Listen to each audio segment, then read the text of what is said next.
Have you ever had one of those moments where, like, you say something totally harmless and it just gets, like, completely blown out of proportion? Oh, yeah. And it ends up causing all these problems? Yeah. That's kind of what happened to our listener today. Oh, no. So a friend of hers thinks that she made advances on her husband. Oh, wow. And it all stems from, like, a comment that she made at a kid's birthday party. Okay. She was just complimenting the decorations. Mm-hmm. You know, they were really nice. Mm-hmm. And the husband was there, and she was talking to him about it. Okay. And he was like, oh, yeah, I didn't actually do any of that. I just handle the finances. Mm-hmm. And she innocently said, oh, well, you financed well. Oh, boy. And somehow that's been, like, twisted into something suggestive. Wow. Yeah. It's amazing how a simple compliment can, I mean, especially when relationships are already a little strained Right. or there's any kind of underlying tension, you know? Yeah. It really makes you think about the power of perception and how our own insecurities can color the way we see things, doesn't it? Oh, absolutely. And you know, to add on to that, she's already dealt with, like, betrayal in a previous marriage. Oh, wow. So to be falsely accused on top of that. Oh, that's got to sting. Yeah, it's almost like, you know, they're using her past against her, which is just Right. awful. And you know, it's interesting because this whole idea of like misinterpretations and actions being taken out of context and then, you know, having these huge consequences, it's a recurring theme in the Bible. Oh, yeah, for You sure. like think about the story of Joseph and his brothers. Oh, that's a perfect example. Right. They were so jealous of him Uh-huh. that they totally, like, their view of him was so warped Yeah. that they ended up selling him into slavery. Yeah, and it's like they couldn't even see the truth about him, you know, Right. because their perception of his dreams and his ambitions was so distorted by that own jealousy. And so it makes me think, like, could her friend's husband be kind of doing the same thing? That's a really good point, you know? Yeah. Like maybe he's got his own insecurities Yeah.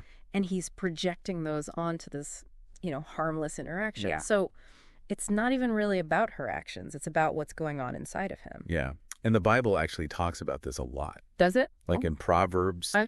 chapter 6, verses 16 through 19. Okay. It talks about how much God despises things like a lying tongue and a false witness who breathes out lies. So it's basically saying like Yeah. deceit and false accusations are like a big deal to God. Yeah. And it's interesting because it's like even thousands of years ago, Yeah. people understood how much damage Right. those things could do. It's reassuring in a way, isn't it? Right. This pain that you're going through. Mhm. It's something that's been recognized and acknowledged Yeah. for centuries. Yeah. And the Bible doesn't just acknowledge it, it actually gives us some guidance on how to deal with it. Okay. Like in James chapter 3, verses 5 through 10. Okay. It talks about the power of words. Like even small comments can have a huge ripple effect. Oh, yeah. You know, and I think in this case, it's clear that one little comment about financing Well, totally spiraled out of control. it's almost like the words themselves don't even matter as much as the meaning that people Yeah. choose to project onto them.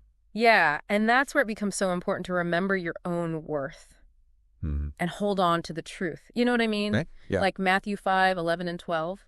Right. It's a passage where Jesus talks about those who are persecuted for righteousness' sake. Oh. And he says they're blessed, Okay. which, you know, doesn't take away the hurt, Right. but it reminds us that our value isn't determined by other people's perceptions, Yeah. especially when those perceptions are wrong. So even though it feels like she's being judged unfairly, ultimately her character will. Exactly. It grew. And her actions will speak louder than words. Right. And there's another verse that talks about that in 1 Peter chapter 2, verse 12. It basically says to live such a good life that even if people accuse you of doing wrong, Mm-hmm. they'll eventually see your true nature. Yeah, and recognize that they were wrong about you.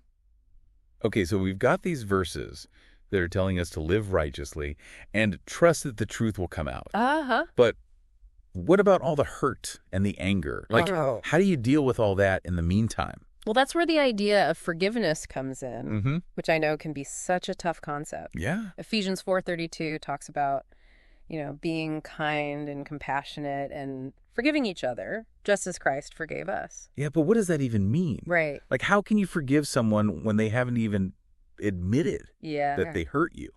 That's a great question. And, you know, I think it's important to understand that forgiveness doesn't mean you're condoning what happened Okay. or pretending it didn't hurt you. Right. It's more about freeing yourself Yeah. from the negative impact of their actions. Okay. You can still be angry. You can still be hurt, right?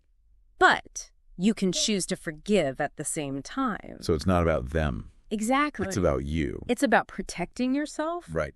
from bitterness Okay. and resentment. And so that's where I think a book called Graceful Courage by Ellen Houston. Oh, yeah. I love that book. Yeah, it can be really helpful. It's like having a wise friend who's been through something similar, offering you a hand up, Yeah. And Graceful Courage is all about like navigating tough situations. Yeah. Like dealing with a friend who's misinterpreting your actions. Right. And finding the strength to move forward with grace and courage. Exactly. Yeah. And she needs that. Yeah. She needs that strength and that courage to be able to move forward. Absolutely. And it's so easy to get caught up in the hurt and the anger, to feel like you're drowning in it, Yeah. But this book reminds you that you do have choices. Yeah.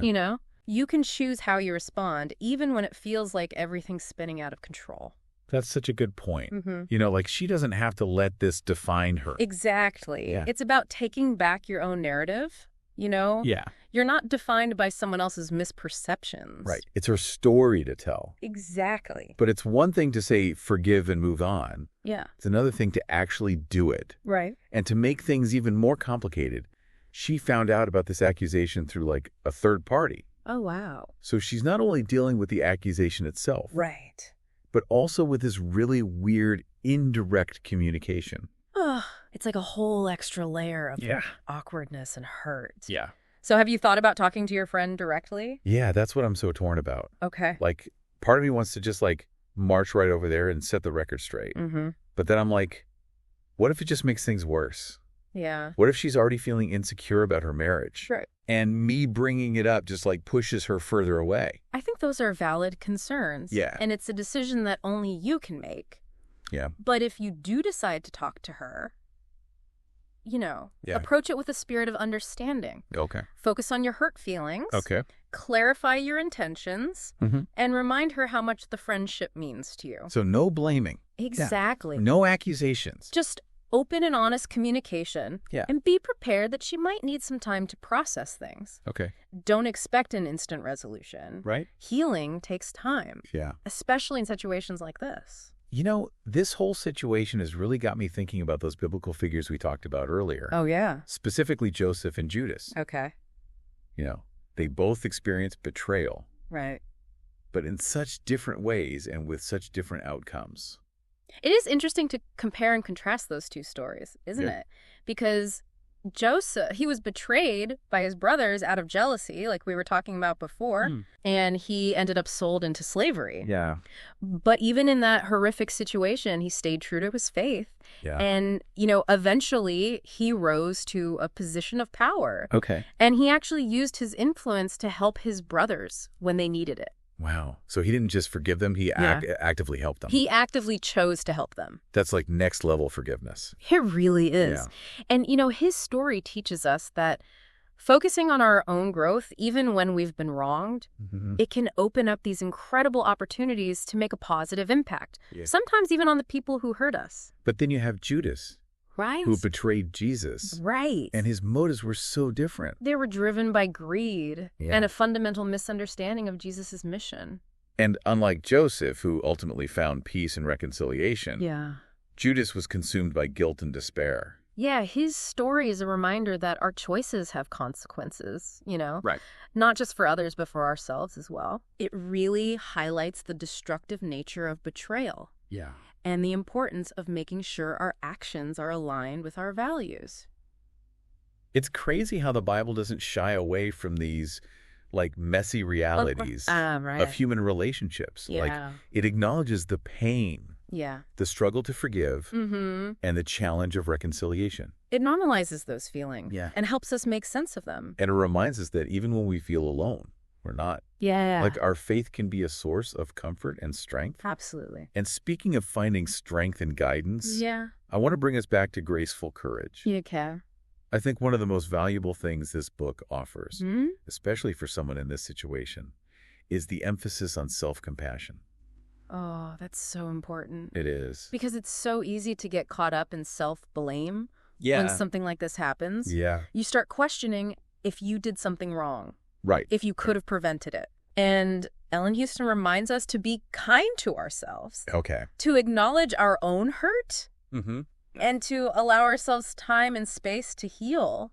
Yeah. It's like that oxygen mask on an airplane. Oh, You have to put yours on first right. before you can help anyone else. You can't pour from an empty cup. Exactly. Yeah. Taking care of yourself, allowing yourself to feel your emotions. Yes. It's essential. It's about prioritizing your well-being, both mentally and emotionally. And remembering that healing takes time. Yes. There's no set timeline for No. forgiveness or reconciliation. Be patient with yourself. Right. And trust the process. And as she's working through this situation, try to keep in mind that her friend might be going through her own struggles. Oh, absolutely. Like maybe she's dealing with insecurities in her own marriage. Right. Or feeling threatened by the friendship, trying to understand her perspective, even if she doesn't agree with it, can open up space for compassion. It's that idea of hurt people hurt people. Right. You know? Yeah. Understanding where her actions might be coming from. It doesn't excuse them.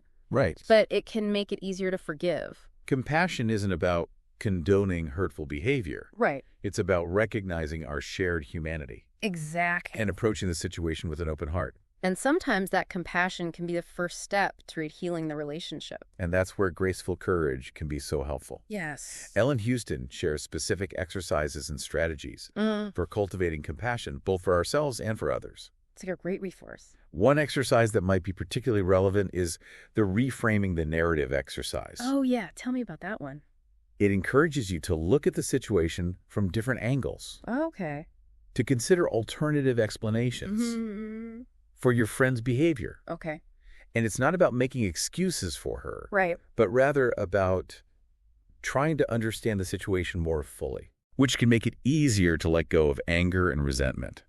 So it's about shifting from a blame-centered perspective to a more understanding-centered perspective. Yeah. That's not easy, No. but it can be so powerful. It's like taking off those judgmental glasses and Yeah. putting on a pair of empathy glasses. I love that. You're still seeing the situation clearly, Yes. but you're seeing it with more compassion and understanding. And that shift in perspective can make a huge difference in how you approach the situation. For sure.